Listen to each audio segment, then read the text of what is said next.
윤석열, 김건희 여유롭게 휴가나 즐길 때가 아닌데 아주 태평해 보입니다. 민주당이 이 기회를 놓치지 않고 탄핵을 향한 공세를 이어나가고 있습니다. 오늘도 구독, 좋아요와 함께 정치사수 시작해 보겠습니다. 더불어민주당이 임성근 전 해병대 1사단장 구명 로비에 김건희 여사가 개입했다는 의혹을 명시한 최상병 특검법을 재발의했습니다. 민주당 김용민 원내수석 부대표와 법제사법위원회 야당 간사인 김승원 의원은 8일 오후 국회의안과에 세 번째 최상병 특검법안을 제출했는데요. 최상병 특검법은 지난 21대 국회 때 윤석열 대통령의 거부권 행사로 폐기되고 22대 국회에서도 같은 절차를 밟은 바 있습니다. 김 수석 부대표는 특검법에 대해 2차 발의 때와 가장 중요하게 달라진 점은 수사 대상을 확대했다는 것이라며 최근 청문회 과정에서 확인하고 제기됐던 이종호 씨의 임성근 전 사단장에 대한 구명 로비 의혹을 추가로 수사 대상에 포함했다고 설명했습니다. 이어 임 전 사단장에 대한 구명 로비 의혹은 특검을 통해 확인해야 하는데 연결고리가 김 여사일 수도 있다는 의혹도 제기됐다며 만약 김 여사가 직접 연관이 있다면 비선출 권력이 선출된 권력 뒤에서 좌지우지했다는 점에서 국정농단이라고 강조했습니다.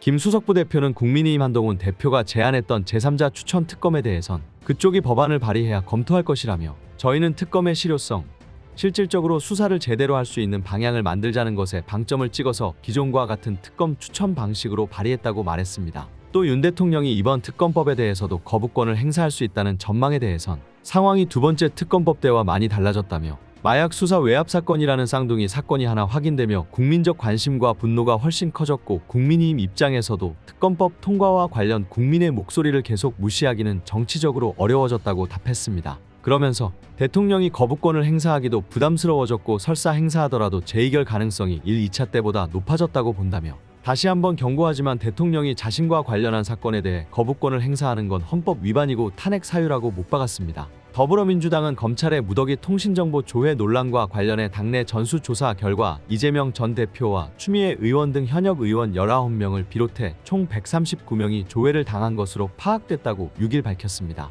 민주당은 윤석열식 블랙리스트라며 공세를 이어가는 한편 관련 법 개정 등 당 차원의 대응 방안을 마련하기로 했습니다. 국민의힘 내에서도 친한계 핵심인 장동혁 최고위원이 통신정보 조회에도 법원의 영장이 필요하다는 점에 대해서는 공감한다며 제도 개선 필요성을 언급했습니다. 민주당 한민수 대변인은 이날 오후 브리핑에서 이 전 대표와 추 의원을 포함해 139명이 통신사찰을 당했다며 중복이 있어 건수로는 149건에 이른다고 밝혔습니다. 현역 의원은 이들을 포함해 19명이었고 올해 1월 통신 조회 당시 현역이었던 전직 의원도 2명이었습니다. 이 밖에 보좌진 68명, 당직자 43명, 전직 보좌진 및 당직자가 7명으로 파악됐습니다. 민주당은 검찰 독재 정치 탄압 대책위원회 회의를 열어 대응책을 마련하는 한편 검찰 항해 방문도 추진하기로 했습니다. 법 개정에도 나서는데요. 국회 법제사법위원회 소속이자 민주당 법률위원장을 맡고 있는 박균택 의원은 앞으로 통신조회 시 법원으로부터 영장을 받도록 하고 통보 유예 조건도 대폭 강화하는 내용의 전기통신사업법 개정안 발의를 준비하고 있습니다.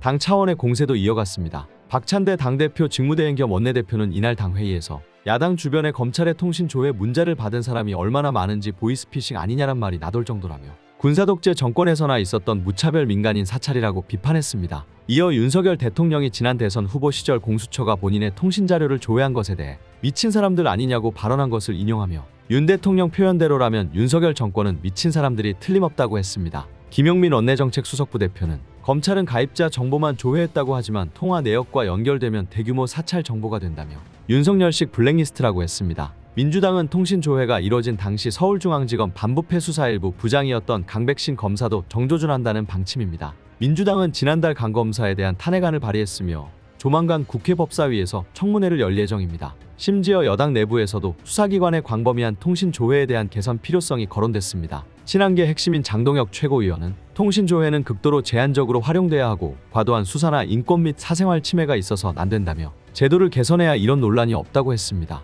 박찬대 더불어민주당 대표 직무대행 겸 원내대표는 8일 대통령의 묻지마 거부권 행사는 국민의 뜻에 따르지 않겠다는 민주주의 거부이자 독재 선언과도 같다고 비판했습니다. 박 직무대행은 이날 국회에서 열린 원내대표 취임 100일 기자간담회에서 대통령도 국회도 주권자인 국민의 의사를 존중하는 것이 민주주의라며 이같이 말했습니다. 박 직무대행은 방송사법, 민생회복지원금법, 노란봉투법 등의 윤석열 대통령이 거부권을 행사해서는 안 된다고 강조했는데요. 박 직무대행은 국무회의에서 제2요구권을 건의한 데 대해 매우 유감이라며 만일 윤 대통령이 거부권을 행사한다면 국민적 저항에 직면하게 될 것이라고 경고했습니다. 박직무대행은 대통령이 거부권을 행사한 게 15번이고 방송사법까지 하면 19번이나 된다고 목소리를 높였습니다. 그는 대통령의 거부권은 제한적으로 행사돼야 한다며 대통령이 국회가 의결한 법안들을 계속 거부하는 것은 국회의 입법권을 무시하는 것이고 삼권 분립의 원리를 천명한 헌법 정신을 위배하는 것이라고 꼬집었습니다. 박직무대행은 현 국회 상황을 짚으면서 국민의힘의 책임을 물었습니다.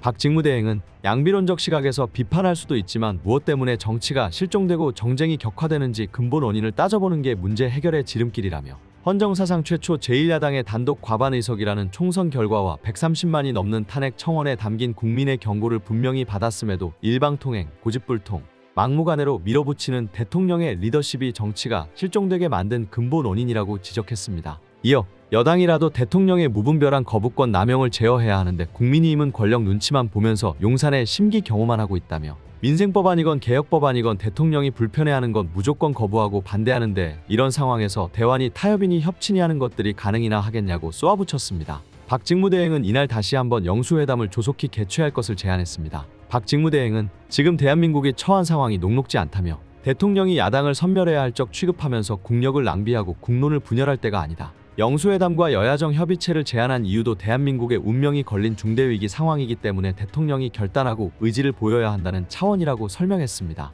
박직무대행은 영수회담을 통해 대통령이 당면한 국가적 현안과 과제를 진단하며 야당과 힘을 합쳐 위기 극복에 나서겠다는 의지를 내보이는 것이 어느 때보다 필요한 시기라며 결국 대통령의 의지와 진정성이 중요하다. 대통령이 경제위기, 민생위기 극복을 위한 진정성을 보여줘야 한다고 촉구했습니다. 이뿐만이 아닙니다. 이진숙 방송통신위원장이 9일 예정된 국회 과학기술정보방송통신위원회 청문회에 불출석하기로 한 것으로 8일 확인됐습니다. 과방위는 9일 방송통신위원회 KBS 및 방송문화진흥회 이사 선임 과정을 검토하는 청문회를 개최하는데요. 이진숙 방송통신위원장이 지난달 31일 김태규 부위원장과 공영방송 이사 총 13명을 선임한 과정이 적절한지 살펴보겠다는 것입니다. 해당 청문회에 증인으로 채택된 이 위원장은 탄핵소추안이 본회의를 넘겨 직무가 정지된 상태며 병원에 입원 중이라 참석이 어렵다는 취지의 불출석 사유서를 전날 제출한 것으로 알려졌습니다. 김태규 부위원장 또한 청문회 절차가 부적절하다는 점을 지적하며 불출석 사유서를 제출했습니다. 청문회 개최 7일 전 증인 출석 요구서를 송달해야 하는데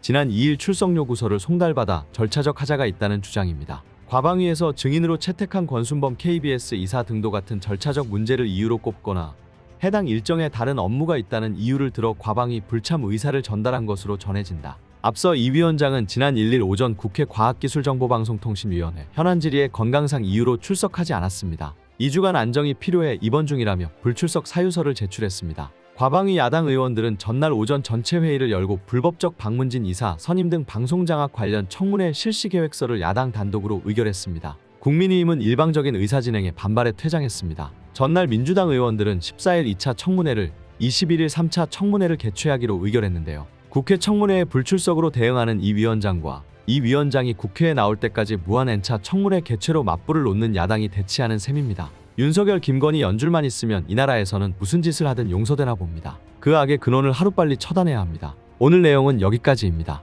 유익하셨다면 구독과 좋아요 한 번씩 부탁드립니다. 대한민국이 바로 서는 그날까지 정치사수가 함께하겠습니다. 감사합니다.